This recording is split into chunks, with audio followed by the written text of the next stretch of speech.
Olá, amigos e irmãos inscritos do canal Segredos Subliminares.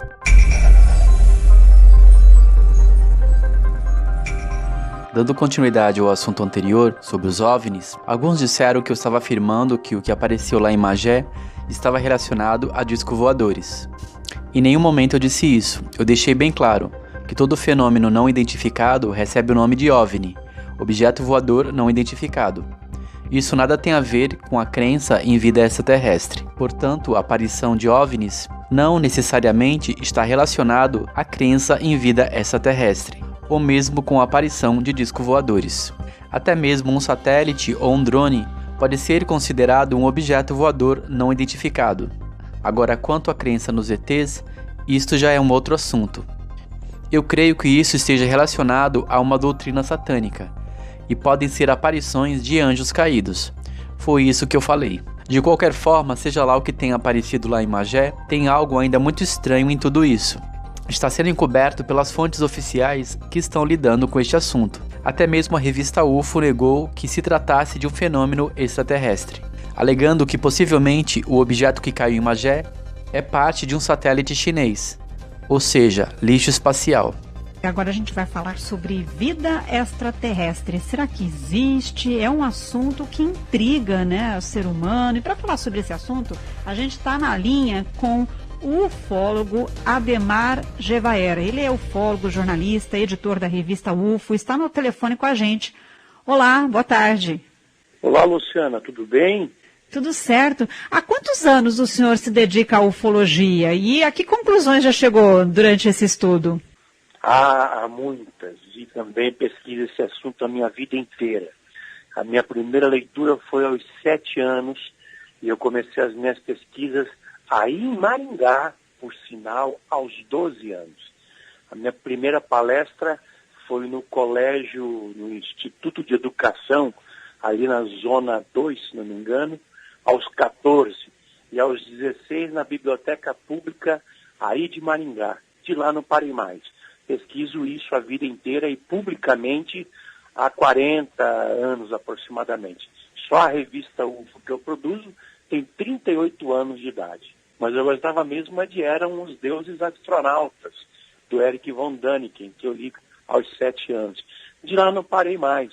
Noite, por exemplo, como nesta noite passada, aconteceu uma explosão em Magé, no Rio de Janeiro, e o telefone não parou de tocar, as pessoas imaginando que houvesse caído um disco voador, porque houve o cercamento do local pelo Exército, pela Polícia Militar, helicópteros circulantes, quando, na verdade, nós sabemos agora, depois de investigar a manhã inteira, que se tratou da explosão, de uma fábrica ali.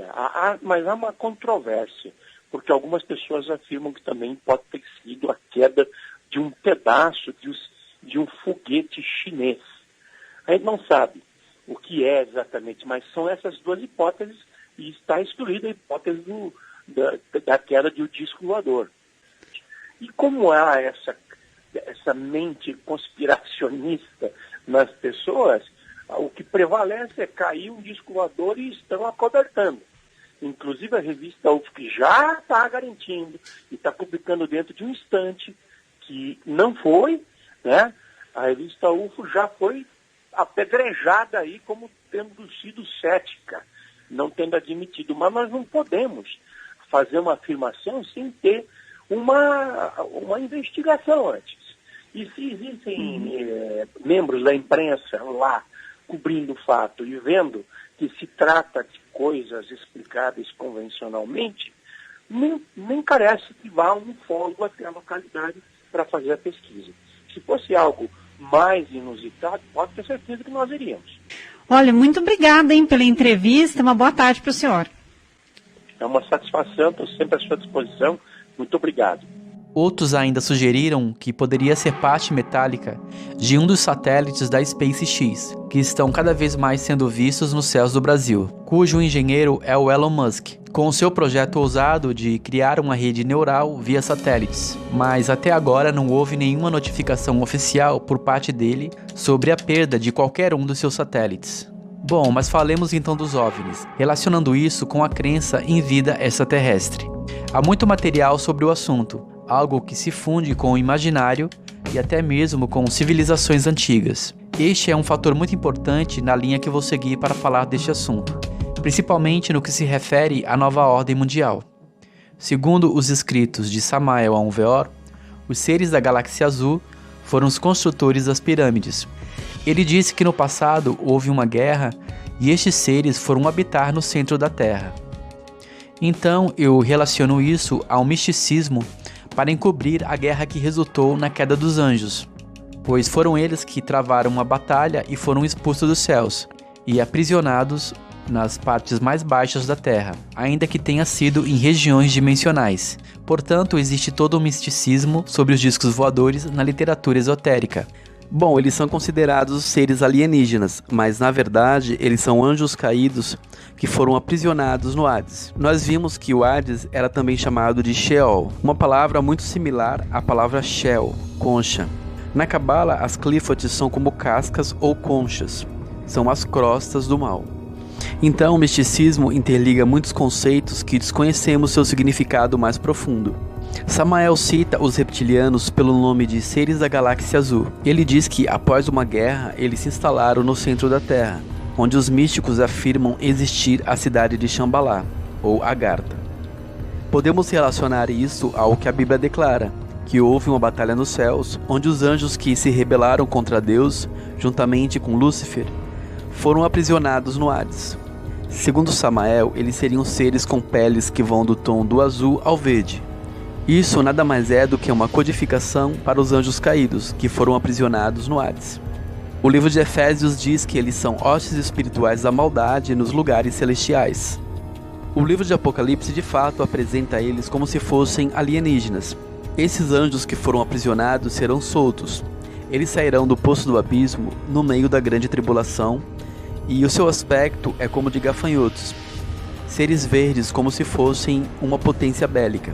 Provavelmente, quando isso acontecer, eles poderiam de fato dizer que são os seres extraterrestres que estão invadindo a Terra. Vejamos então o capítulo 9 de Apocalipse para entender isso. E o quinto anjo tocou a sua trombeta e viu uma estrela que do céu caiu na terra, e foi-lhe dada a chave do poço do abismo. E abriu o poço do abismo e subiu fumaça do poço, como a fumaça de uma grande fornalha. E com a fumaça do poço escureceu o sol e o ar. E da fumaça vieram gafanhotos sobre a terra, e foi-lhes dado o poder, como o poder que têm os escorpiões da terra. E foi-lhe dito que não fizesse dano à erva da terra, nem a verdura alguma, nem a árvore alguma, mas somente aos homens que não têm nas suas testas o selo de Deus. E foi-lhe permitido que não os matassem, mas que por 5 meses os atormentassem. E o seu tormento era semelhante ao tormento do escorpião, quando fere o homem. E naquele dia os homens buscarão a morte e não acharão. Desejarão morrer e a morte fugirá deles. O parecer dos gafanhotos era semelhante a cavalos aparelhados para a guerra. E sobre as suas cabeças havia uma como coroa semelhante ao ouro, e os seus rostos eram como o rosto de homens. E tinha cabelos como cabelos de mulheres, e os seus dentes eram como dentes de leões, e tinham coraças como coraça de ferro, e o ruído das suas asas era como o ruído de carros, quando muitos cavalos correm ao combate, e tinham caudas semelhante à dos escorpiões, e o seu poder era para danificar os homens por 5 meses. E tinham sobre si rei o anjo do abismo. Em hebreu era o seu nome Abaddon, e em grego Apolion. Apocalipse 9, do 1 ao 11. Veja que essa revelação se encontra em Apocalipse 9 e 11. Por isso que eu digo que o livro de Apocalipse é uma revelação que traz à tona todos os mistérios dessa cabala satânica. O livro de Apocalipse ele foi escrito em 22 capítulos, que é exatamente o número de letras do alfabeto hebraico. A quinta trombeta anuncia a saída de anjos que foram aprisionados e serão liderados pelo anjo da destruição. Ele recebe vários nomes: Abaddon, Apolion, e na cultura hindu ele é chamado de Deus Shiva. O abismo será aberto com o sinal da libertação desses anjos caídos. Isso poderia acontecer através da queda de algo nos céus, até mesmo através de uma grande erupção vulcânica, pois fala de uma grande fumaça negra que escurecerá o céu e o ar. Por isso que eu disse que o que a mulher americana relatou pode de fato ter um fundo de verdade, mesmo que ela tenha relacionado isso a Nibiru, porque há uma referência para esses dias de escuridão, que acontecerá quando a quinta trombeta for tocada. Aqueles que falam que os cristãos não estarão aqui durante a grande tribulação não estão dizendo a verdade, pois aqui neste relato fala que os anjos caídos só poderão atacar aqueles que não têm nas suas testas o sinal de Deus. Nibiru também é interpretado por alguns não como um planeta, mas como a chegada de uma criatura sinistra que pode ser a responsável pela abertura do poço do abismo. Pode ser um anjo caído que influenciará o homem a abrir este poço. O único problema das pessoas que recebem revelação é elas determinarem data para esses acontecimentos. Muitas vezes, de fato, Deus entregou essas revelações, mas por essas pessoas não ter sabedoria e determinar datas, elas terminam passando por falsos profetas. Na última possibilidade, o CERN poderia também estar contribuindo para a abertura do buraco negro, onde abriria uma passagem para a saída desses demônios, ainda mais por eles usarem o símbolo de Shiva, Deus da destruição. Por isso, na minha concepção, eles são demônios. Isto foi até relatado pela cantora Baby do Brasil, que no passado esteve envolvida nessa crença e confirma que eles são seres infernais. Inclusive, ela até diz que foi abduzida, mas hoje ela confessa que isso não passou de um contato luciférico. Fora isso, foi criado um culto reptiliano. Este culto reptiliano está ligado a uma elite poderosa de reis e príncipes chamada de raça azul, a raça que Adolf Hitler acreditava, a raça ariana. E veja que o olho que aparece no topo da pirâmide Illuminati é o olho de uma criatura alien. A crença em um deus alien faz parte da doutrina maçônica e gnóstica. Eles cultuam a serpente. A chamada raça azul herdou o sangue desta raça reptiliana. A teologia secreta explica isso de forma simbólica. Eles dizem que os anjos, ao caírem, trouxeram elementos que influenciaram a genética humana. Isso devido à cor elemental do céu, que é azul. Assim, a realeza seriam os descendentes dessa raça de deuses caídos. Outro lado é que, segundo a doutrina de Samael, os seres da galáxia azul, da constelação de Draco, dragão, são extraterrestres de pele verde azulada. Isso explica a origem dessa linhagem ligada a reis e príncipes serem relacionadas à raça de sangue azul, inclusive usando o dragão como seu emblema. E é muito interessante esse dado porque há um descendente em comum com a realeza draconiana, o Conde Drácula, que fundou a Ordem Templária do Dragão. Ele seria um descendente direto dessa raça reptiliana e draconiana. Com todas essas informações, ainda que de forma mistificada, entendemos que os Illuminati criaram então um culto secreto, onde eles são orientados por um deus alien, que na verdade é Satanás, que comanda uma casta de demônios que habitam o centro da Terra. Um grande shalom a todos, um forte abraço e até mais. Deixe seus comentários e as suas considerações sobre este assunto. Shalom.